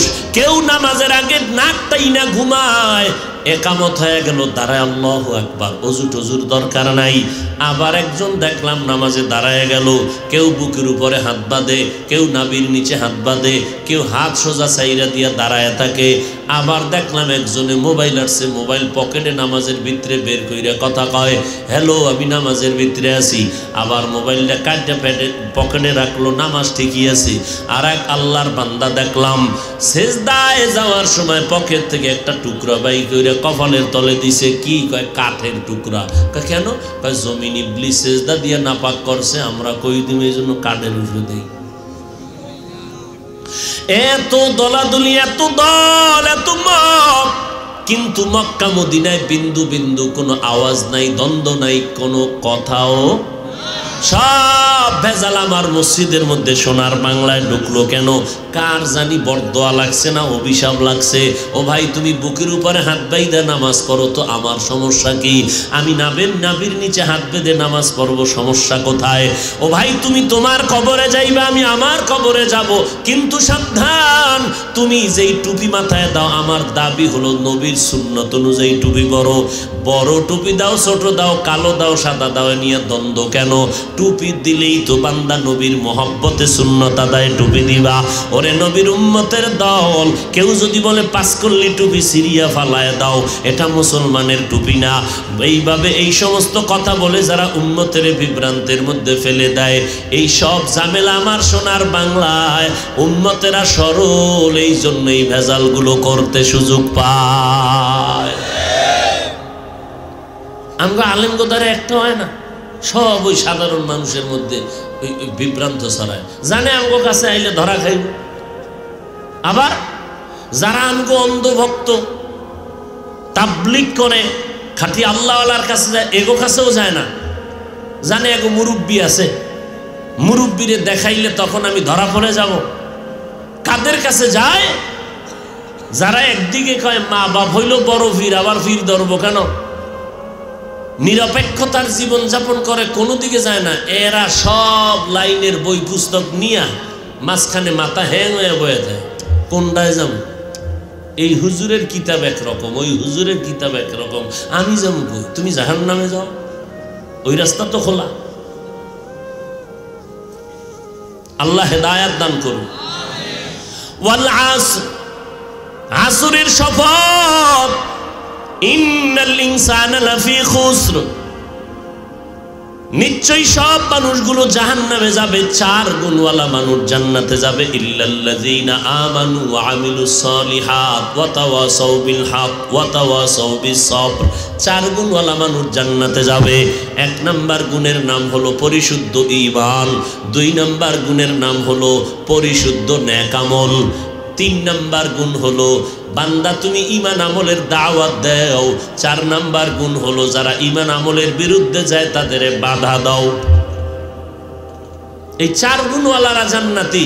এর মধ্যে প্রথম 2টা গুণ, 1 নম্বরে ঈমান, 2 নম্বরে নেক আমল। এই 2টা গুণের সম্পর্ক বান্দার সাথে, আমার আল্লাহর সাথে। বাকি যে 2টা গুণ আছে, ঈমান আমলের দাওয়াত দাও, যারা মানবে না অন্যায় করবে বাধা দাও। এই 2টা গুণ শেষের 2টার সম্পর্ক বান্দার সাথে, বান্দার সাথে। আর প্রথম 2টার সম্পর্ক আল্লাহর সাথে, বান্দার সাথে। ওয়াল আসরে সূরা থেকে প্রাথমিকভাবে বুঝতে পারলাম, যদি কোনো বান্দা ঈমান আনে, নেক আমল করে, নামাজ পড়ে, রোজা রাখে, সূরা আসর বলে, এরপরও জান্নাত পাবে না, কারণ আরও 2টা দায়িত্ব তার বাকি আছে। ও বান্দা, তুমি ঈমান আমল আনছো, ইমান আনছো, আমল করো, এরপরও জান্নাত পাইবা না। কারণ তোমার মধ্যে আরো দুইটা দায়িত্ব আছে, ওয়াতাওয়াসাউ বিল হক, চতুর্থ দায়িত্ব ওয়াতাওয়াসাউ বিস সবর। 3 নাম্বার এই যে বাকি 2 দায়িত্ব, বান্দা তুমি ইমান আনলা, আমল করলা হবে না, এই ইমান আমলের দাওয়াত দাও, অন্যকে দাওয়াত দাও, এটা হলো 3 নাম্বার। চতুর্থ দায়িত্ব, যারা মানে না, বিরোধিতা করে, তাদেরকে ফিরাও, বাধা দাও। এখন অন্যকে দাওয়াত দেওয়ার ব্যাখ্যা কি? বলে অন্যর মধ্যে 1 নাম্বার হলো আমার আহাল, 2 নাম্বার হলো আমার প্রতিবেশী, 3 নাম্বার উম্মত। 1 নম্বরে আমার আহাল, ইয়া আইয়ুহাল্লাযীনা আমানু কু আনফুসাকুম ওয়া আহলিকুম নারা ওয়াকুদুহান নাস ওয়াল হিজারা আলাইহা মালাইকাতুন গিলাযুন শিদাদুন লা ইয়াসুনাল্লাহা মা আমারাহুম ওয়া ইয়াফআলুনা মা ইউমারুন।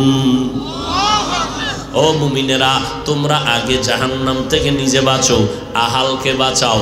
আহাল আপনার সন্তান, আপনার স্ত্রী, আপনার পরিবারের সদস্য, এদেরকে বাঁচানো লাগবে। কারণ ভালো করে জেনে রাখেন, দুনিয়ার সব মানুষ বাদ দেন, বাংলাদেশের সব মানুষ যদি আল্লাহ না করুন কথার কথা জাহান্নামে আটকায় যায়, আপনাদের কারো কাছে কোনো প্রশ্ন জিজ্ঞাসা করা হবে না বাংলাদেশের সব মানুষ কেন জাহান্নামে গেল।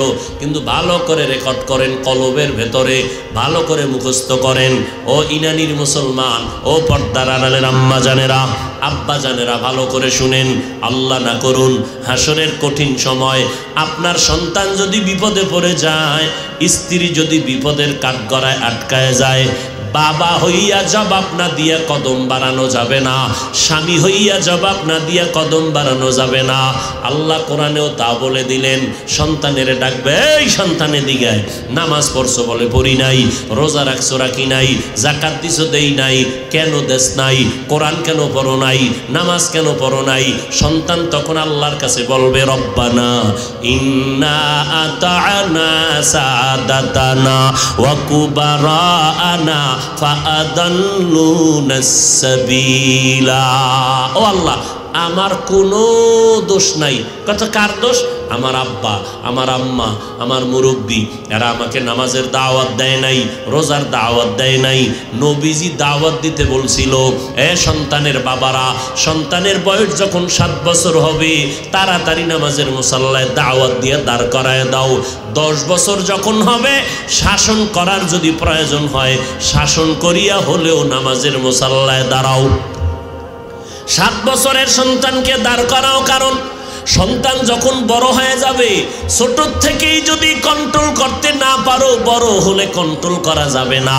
অতএব নবী তাবিজ দিয়ে দিলেন, 7 বছর থেকে কন্ট্রোলের মধ্যে নিয়ে নাও। এরে নবীর উম্মতের দল, সন্তান বলবে আমার আব্বা কখনো বলেন একটা নামাজে চল, জুমার নামাজে চল। আমার বাবা ওয়াজ মাহফিলে গেছে, আমারে কোনোদিন বলে নাই ওয়াজ মাহফিলে চল।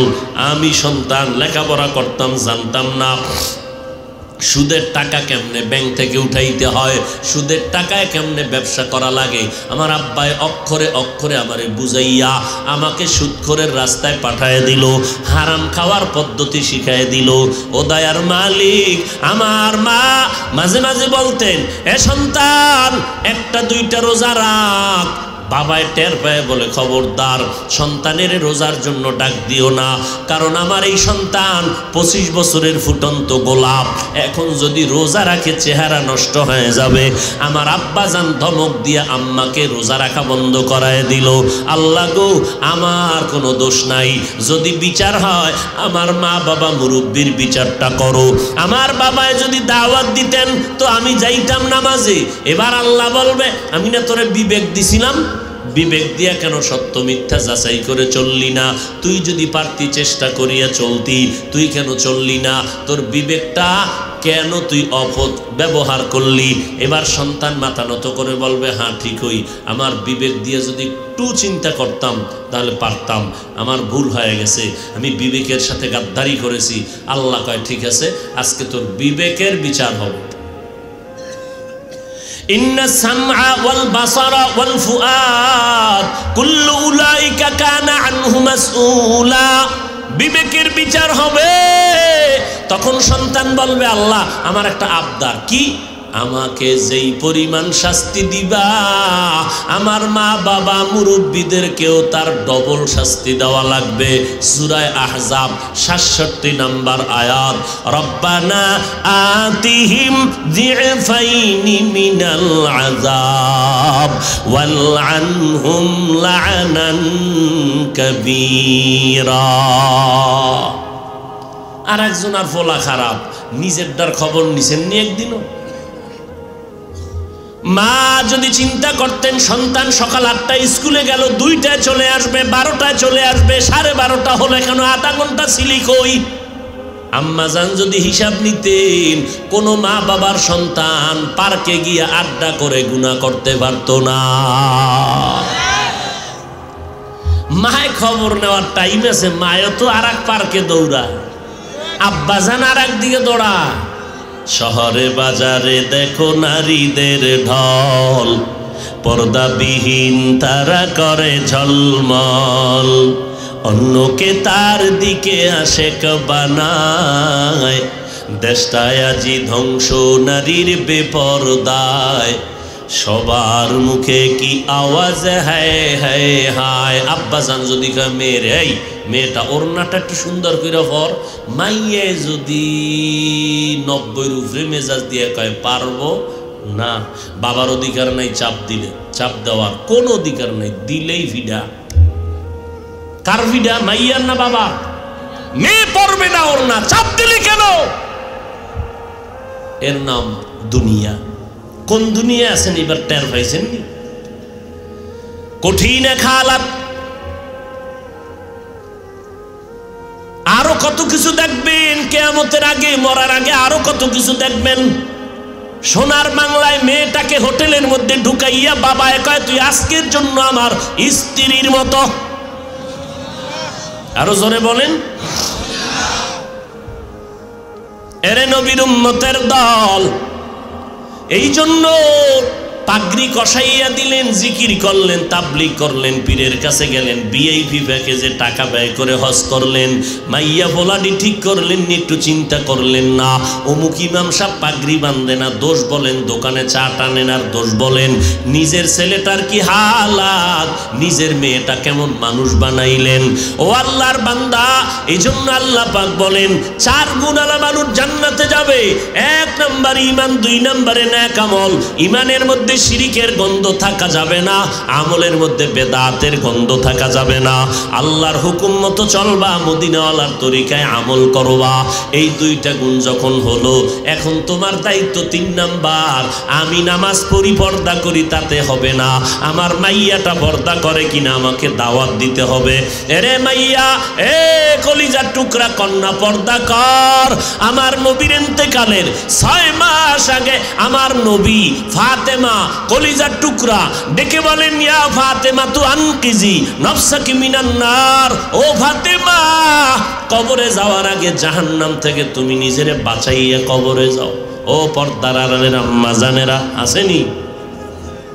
এরে আম্মা জান, আপনারা নবীদের মা, সাহাবায়ে কেরামের মা, আউলিয়ায়ে কেরামের মা, আপনারা আয়েশা রাদিয়াল্লাহু আনহার মতো নারী, ফাতেমা রাদিয়াল্লাহু আনহার মতো নারী, খাদিজা রাদিয়াল্লাহু আনহার মতো নারী, আপনাদের এত সম্মান, আল্লাহ তাআলা এত মর্যাদা আপনাদের দান করলেন।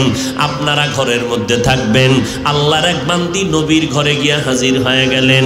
আমার নবী সামনে, বিবি পেছনে আছেন, আম্মাজান বসা। ওই মহিলা প্রশ্ন করলেন, আম্মাজান, পুরুষেরা জুমার নামাজে গিয়া কত সওয়াব পায়, জানাজায় গিয়া কত সওয়াব, ঈদের নামাজে সওয়াব, জিহাদের ময়দানে সওয়াব, আমরা নারীরা এত সওয়াব তো কামাই করতে পারি না, নবীর থেকে একটু জানবেন না, আমাদের উপায় কি হবে? হবে। আল্লাহর নবীকে বলা মাত্র নবী বললেন, ও বিবি জানায় দাও সারা দুনিয়ার নারীদের জন্য আইন হয়ে গেল। এরে দুনিয়ার নারী ও পর্দার আড়ালের মা বোনেরা, ঘরের মধ্যে থাকবা, 5 বেলার নামাজ ঘরের ভেতরে নির্জন নিরিবিল জায়গায় পড়বা, স্বামীর মাল হেফাজত করবা। কারণ স্বামীর মাল এটা স্বামীর না। স্বামী মরে গেলে আম্মা জানেই সম্পদ তোমার, সম্পদ তোমার সন্তানের। ও সন্তানেরা, আজকে বাবার পকেটের টাকা চুরি কইরা মোবাইল কিনো, বাবার টাকা চুরি কইরা মোবাইলে এমবি ঢুকাও। ভালো করে লেখা রাখ, বাবার পকেটের টাকা যদি চুরি করো, ওই টাকার মালিক তো আসলে তুই। তোর বাবা এত 3 বেলা ঠিক মতো খাইতে পারে না, কষ্ট করে শুধু সন্তানের জন্য, স্ত্রীর জন্য। এই যে সাগরের মধ্যে দৌড়ায়, স্ত্রীর থেকে বিদায় নিয়ে যায়, বিবি বিদায় দাও, আর হয়তো ফিরে আসতে না পারি।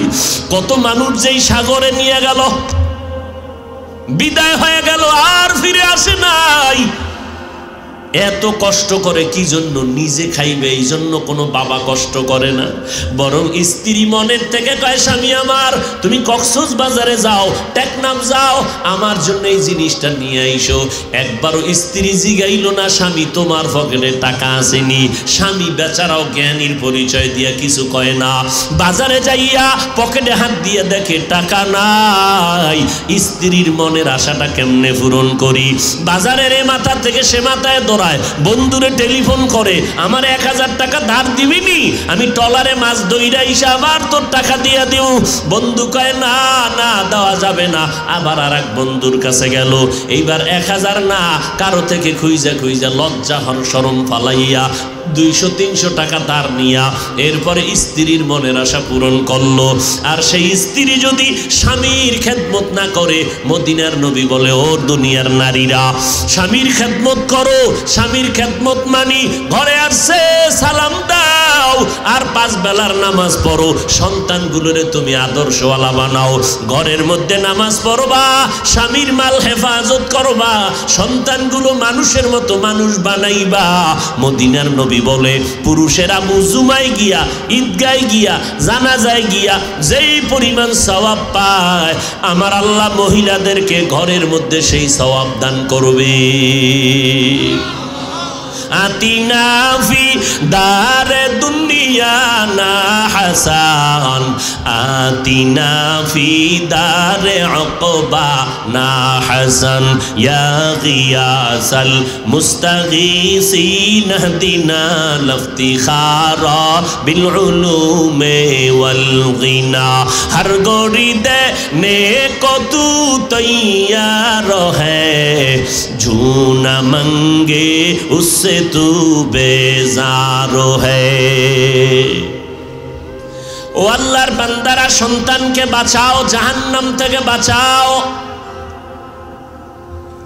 নিজে ঈমান আমল ঠিক করলে হবে না, সন্তানকে ঈমান আমলওয়ালা বানাও।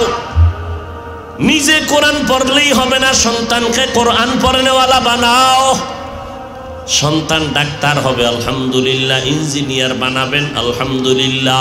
প্রফেসর বানাবেন, আলহামদুলিল্লাহ। বড় একজন ডাক্তার বানাবেন, সাংবাদিক বানাবেন, ধন্যবাদ। তবে আমার মাওলার কোরআনটা তার সিনার মধ্যে দিয়া দাও। ওই সন্তান ডাক্তার হইয়াও মা বাবার জন্য কবরের কিনারায় গিয়া কোরআন পড়ে দোয়া করবে। সন্তানের দোয়া বড় দাম হবে তখন মা বাবার কবরের কিনারায় গিয়া। এরে সন্তানের মা বাপ, এই জন্য আল্লাহ পাক বললেন, শুধু ঈমান আর আমল তোমার আছে, এরপর জান্নাত। প্রস্তুতি না, যদি তোমার দায়িত্ব আরো 2টা পালন না করো। নিজে নামাজ পড়েন, সন্তান পড়ে না, কেন পড়ে না তারে বাধা দিতে হবে। আপনি গান শুনেন না, সন্তান শুনে, বাধা দিতে হবে। গান শোনা হারাম। ও সন্তান কোরআন তেলাওয়াত শুনো, ওলামায়ে কেরামের বয়ান শুনো, দিলটা নরম হয়ে যাবে। মদিনাতুল মুনাওয়ারা, মক্কাতুল মুকাররমার ইমাম সাহেবদের তেলাওয়াত শুনো, কলিজা ঠান্ডা হয়ে যাবে, চোখে পানি আসবে। কেন তুমি গানের ক্যাসেট লাগাও? কান কেন নষ্ট করেছো? এইভাবে মা বাবার দায়িত্ব দাওয়াত দাও। খলিফাতুল মুসলিমিন গরম সাহাবী ওমরে ফারুক খেলাফতের মসনদে বসে আছেন। এক বৃদ্ধা মানুষ আব্বা যান বিচার নিয়ে গেলেন সন্তানের বিরুদ্ধে। খলিফাতুল মুসলিমিন, আমার সন্তানের বিরুদ্ধে নালিশ দিতে আসলাম। কি নালিশ? আমার সন্তান আমার হক আদায় করে না। ওমর বললেন, আপনার সন্তানকে তো লাগবে। সন্তানকে হাজির করা হলো। এই সন্তান, বাবার মায়ের হক কেন আদায় করো না? ওমরকে ডাক দিয়ে কয়, খলিফাতুল মুসলিমিন, বেয়াদবি মাফ করবেন, আব্বা আম্মার হক আমি আদায় করব, ঠিক আছে, তবে আব্বা আম্মার পক্ষ থেকে আমার উপরে কোনো হক আসেনি। ওমর ফারুক বলেন, আছে। জানতে পারবো নি? বলে, হ্যাঁ, একটু জানায় দিবেন। কি? বলে, জেনে নাও। 1 নাম্বার, এই আব্বা জান, তুমি যদি ভালো সন্তান দুনিয়াতে চাও, 1 নাম্বার দায়িত্ব, ভালো মা ঘরের মধ্যে ঢুকাও। ভালো মা ডানা কাটা ভরি কি না? ডানা কাটা পরি নিয়ে আসছে ঘরের ভেতরে, 1000-এ 1 খান। ঘরে আইসেই কয়, তোর মায়ের ডানাটা আগে কাটি। মায়ের ডানা কাইটা কয়, তোর মা আমারে গালি দেয়, খারাপ, আমি তার খেদমত করতে পারুম না। 2 নম্বরে কয়, তোমার বাবার ডানাও কাটা, এই বাবার খেদমত করা যাবে না। স্বামী বেচারা কয়, এখন ডানা কাটা ভরি, তোমারে নিয়ে কি করুম? কয়, কক্সবাজারে চলো, হোটেল ভাড়া নাও, অথবা চট্টগ্রামে চলো। গেল, যাইয়া এবার হোটেলের ফ্ল্যাট ভাড়া নিল। ফ্ল্যাট বাসা ভাড়া নিয়া এইবার কয়েকদিন কামাই রুজি, স্বামী তুই কামাই করতে যা, আমি আর একদিকে গেলাম। ঘুরে টুইরে আসছে, কয়েক মাস পরে কয়, ডানা তোরটাও ভালো না, তোর ডানাও কাটবো। এইবার স্বামীর ডানা কাইটা রাস্তার ফকির বানাইয়া স্ত্রী অন্যদিকে দৌড়ায়। ডানা কাটা ভরি আনছেন, ডানা কাটবো না, তো এটা কথা হইল? আর যদি মেয়েটা বিয়ার সময় কোরআন পড়নেওয়ালা যদি দেখে নিতা, যে আল্লাহর বান্দি কোরআন পড়নেওয়ালা হবে, ওই বান্দি কখনো শ্বশুর শাশুড়ির কলিজায় আঘাত করবে না। এর যুবক, শুধু নারীদের দোষ দিয়ে কি লাভ? তোমার চরিত্র কই? তুমি এই জীবনে কয়টা মাইয়ার জীবনটাকে নষ্ট করেছো? কত মেয়ের জীবনে কালিমা লিপন করেছ, আশা দিয়েছ, এইভাবে কত মেয়ের জীবনের উপরে হামলা করেছো। আল্লাহ কয়, তোর বিচারটা করব, রেডি থাক। এমন একটা বউ তোরে দিব, জল্লাদ নামের বউ তোর ঘরে আইসা 6টা মাইয়ারে যেই কষ্ট দিছ, একটা মাইয়া তোর ঘরে আইসা সব গোষ্ঠী শুদ্ধা ঝাল মিটায় দিবে। জল্লাদ, যেমন কর্ম তেমন ফল। আল্লাহ হেদায়াত দান করুন।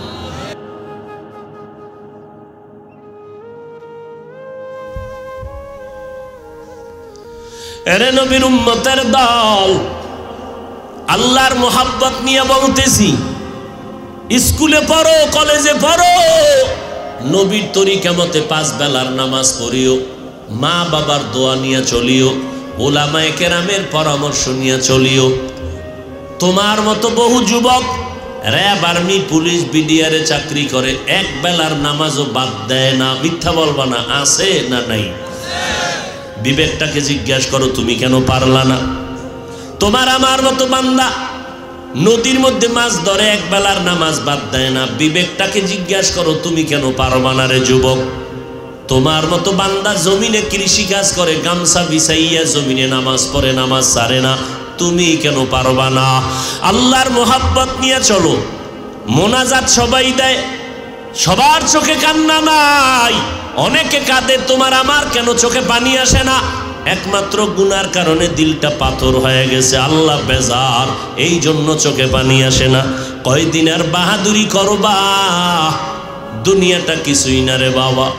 এই চোখে কত যুবকের লাশ কবরে রাখলাম, কয়দিন আর যৌবনের বাহাদুরি করবি রে যুবক? কয়দিন আগে এই যে চিত্রাং নামের তুফান গেল, আল্লাহর বান্দা যুবক, বয়স মাত্র শুরু, বিদেশে টাকা কামাই করে বাড়ি এসা ঘর বানাইল। আল্লাহ ঘরে ঢুকতে দেয় না, এত সুন্দর ঘর, বিল্ডিং, মাত্র 2-1 দিন পরে বিল্ডিং এ ঢুকবে সন্তান নিয়ে, আনন্দ। তুফানের রাতের বেলা ঘরের দূরে একটু টিনের ঘরে গিয়া রাত্রি যাপনের জন্য একটা খাটের উপরে ঘুমায় গেল।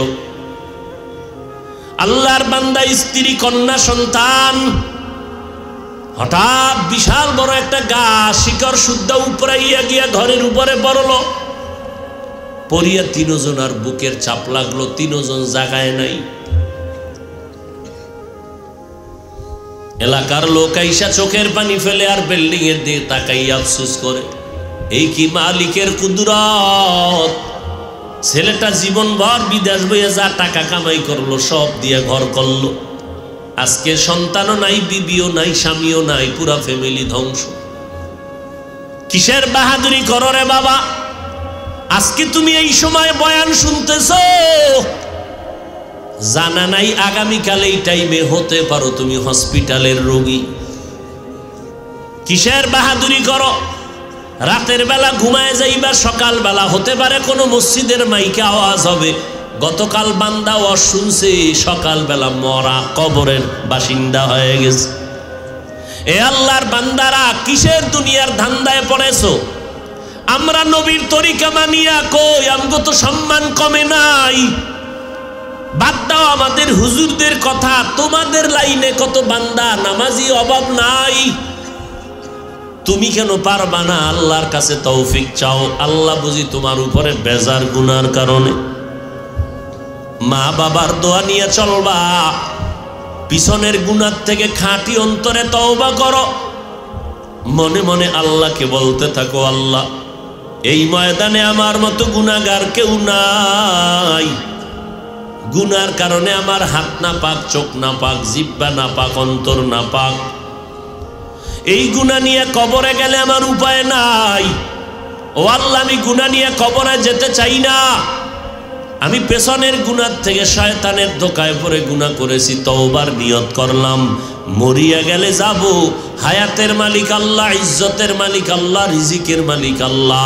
মরে গেল আর নামাজ ছাড়বো না, বেপরদায় চলবো না, মা বাবাকে কষ্ট দিব না, ওলামায়ে কেরামের বিরোধিতা করব না, নবীর তরিকা মেনে চলবো, 5 বেলার নামাজ পড়বো, আল্লাহর মোহাব্বত নিয়ে নবীর তরিকায় চলবো। দেশের বিরুদ্ধে, জাতির বিরুদ্ধে কোনো ষড়যন্ত্রে লিপ্ত হব না। ও আল্লাহর বান্দা, তুমি আমি কে? সাহাবায়ে কেরামের কথা তো শুরুতেই বলেছিলাম, যারা জান্নাতের টিকিট পাওয়ার পর আবু বকরের মতো বান্দা আল্লাহর ভয়ে, জাহান্নামের ভয়ে নামাজে দাঁড়ায় রাতের বেলা কান্না করেন। ওমরের মতো বান্দা জান্নাতের টিকিট পাওয়ার পরেও কান্না করেন। তারা যদি কাঁদেন, তোমার আমার কি পরিমাণ কান্না করা উচিত? অথচ কপাল বুঝি খারাপ, তোমার আমার ডানে বামে কত মানুষ মোনাজাতে কান্না করে, তোমার চোখে পানি আসে না। ও আল্লাহর বান্দা, আজকে এক ফোঁটা চোখের পানি ফেলো, এর বিনিময়ে আল্লাহ দয়া করে জাহান্নামের আগুন হারাম করে দিবেন। আর না হয় গুনাহ নিয়ে যদি কবরে যাও, ওই কবরে যাওয়ার পর সাদা কাপনের প্যাকেটটা যেদিন হয়ে যাব, কে আলেম, কে বক্তা, কে শ্রোতা, কে ইমাম, কে মুক্তাদি, কে ডাক্তার, কে রোগী, কোনো ভেদাভেদ নাই। সবার কাপন সাদা, 3 খান কাপড় দিয়া প্যাকেট বানাইয়া যখন কবরে নিয়ে যাবে, আমার বক্তাগিরি তখন শেষ হয়ে যাবে, আমার আলেমগিরি ধ্বংস হয়ে যাবে। ওই কবরে যাওয়ার পরে আলেম বলিয়া ফেরেশতারা একটু ছাড় দেবে না। প্রশ্ন আমাকেও যেমন করবে 3টা, তোমাদেরকেও 3টা প্রশ্ন করবে রে যুবক। হিন্দুদেরকেও যেই প্রশ্ন, মুসলমানেরও একই প্রশ্ন। রবের পরিচয় দাও, ধর্মের পরিচয় দাও, রাহমাতুল লিল আলামিনের পরিচয় দাও। নবী বলেন, এই 3টা প্রশ্নের জবাব যারা দিবে তাদের কবর হবে রওজাতুম মির রিয়াজিল জান্নাহ। আর যারা জবাব দিতে পারবে না, তাদের কবর হবে হুফরাতুম মিন হুফারিন নার। নবী বলেন, কারা জবাব দিতে পারবে? যারা দুনিয়াতে রবের গোলামি করবে, তারা কবরে গিয়া জবাব দিবে রব্বি আল্লাহ, আমার রব একমাত্র আমার আল্লাহ। আর যারা দুনিয়াতে ইসলাম মেনে চলবে, কবরে গিয়া জবাব দিবে দ্বীনি আল ইসলাম। যারা দুনিয়াতে আমার নবীর সুন্নতের আমল করিয়া যাবে, আঙ্গুলের নখগুলো কেমনে রাখবেন সেখানেও নবীর সুন্নত যারা মানবে, মাথার চুলগুলো কেমনে রাখবেন সেখানেও নবীর সুন্নত যারা মানবে, জুতা 2টা কেমনে পায়ে পরবেন সেখানেও নবীর সুন্নত যারা মানবে, বাথরুমে ঢুকবেন কিভাবে, বের হবেন কিভাবে সেখানেও নবীর সুন্নত, জামাটা খুলবেন কিভাবে, শরীরের মধ্যে পরবেন কিভাবে সেখানেও নবীর সুন্নত, মানুষের সাথে কথা কেমনে বলবেন সেখানেও নবীর সুন্নত যারা মানবে, কবরের মধ্যে একটা রাস্তা বানাইয়া আমার নবীরে দেখাইয়া ফেরেশতারা বলবে চিন চিনোনি এই ব্যক্তিটাকে। আর যারা নবীর আশিক এরা দেখা মাত্র চিনে ফেলবে ইনি তো আমার মায়ার নবী। যেই নবীরে না দেখে টুপি পরলাম, দাড়ি রাখলাম, নামাজ পড়লাম, আমার আল্লাহর নবী বলেন সাথে সাথে আমার আল্লাহ গাইবি আওয়াজ দিয়া বলবেন, ফেরেশতা আমার বান্দাটারে আর কষ্ট দিও না, দুনিয়াতে কষ্ট কম করে নাই, এখন আর দেরি করবা না। আমার বান্দা কত কষ্ট করিয়া জীবন কাটাইলো, এখন দেরি না করে কবরে বেহেশতের বিছানাটা দিয়া দাও। 3.5 হাত কবর, বিশাল একটা ঘর বানাও, জান্নাতের সাথে রাস্তা বানায় দাও। আমার আশেক বান্দা এবার জান্নাতের বিছানায় আরামে ঘুমাবে, কেউ যেন ডিস্টার্ব না করে, কিয়ামত পর্যন্ত ঘুমাবে। ফেরেশতা একদল পাহারা দিবে। আল্লাহর নবী বড় আফসোস করে বলেন, ও দুনিয়ার উম্মতেরা, ওই কবরে যারা নেক আমল করবে না, রবের গোলামি করবে না, ইসলাম মানবে না, সুন্নতের আমল করবে না, নিজেও নামাজ পড়ে না, যারা পড়ে তাদেরকেও পছন্দ করে না, এরকম কপাল পোড়া সমাজে একদল আছে, নিজেও দাড়ি রাখে না, অন্যেরা রাখলে পছন্দ করে না, নিজেও পাগড়ি পরে না, অন্যেরা পরে তাও পছন্দ করে না, নিজেও হালাল খায় না, যারা হালালভাবে ব্যবসা করে পছন্দ করে না, নিজেও পর্দা করে না, যারা পর্দা করে তাদেরকেও পছন্দ করে না। এরা যখন সাদা কাফনের মধ্যে ডুববে ওই সময় তার খবর শুরু হয়ে যাবে। কবরের মধ্যে রাখিয়া সবাই যখন চলে যাবে, প্রশ্ন সেই 3টা, আগের 3টা, রবের পরিচয় দাও, ধর্মের পরিচয় দাও, রাহমাতুল লিল আলামিনের পরিচয় দাও।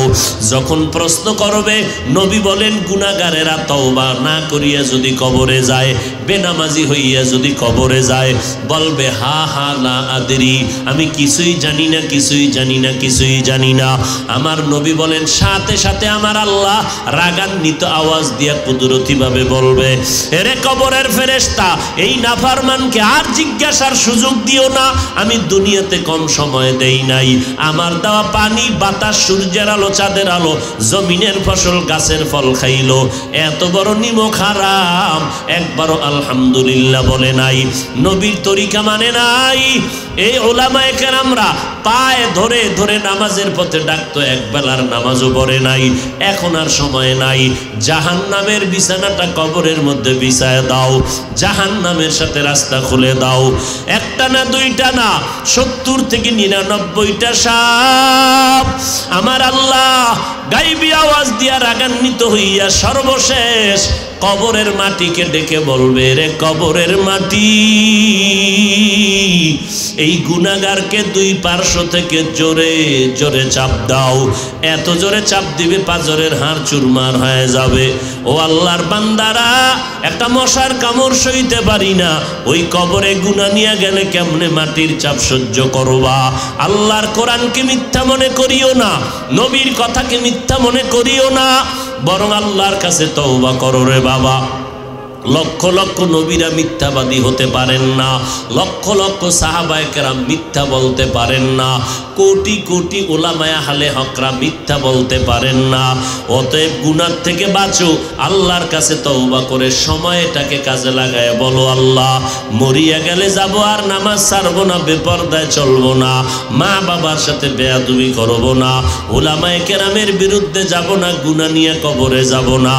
তওবা করার যদি নিয়ত হয়, অন্তরে যদি কোনো দুর্বলতা না থাকে, মুনাফিকি না থাকে, আল্লাহর মোহাব্বতে, নবীর মোহাব্বতে তওবা করার যাদের অন্তরে নিয়ত খাঁটিভাবে আছে, তাদেরকে অনুরোধ করে বলবো, আমার আল্লাহর মোহাব্বতে তওবার নিয়তে 2টো হাত উঁচু করে আল্লাহকে দেখায় দেন।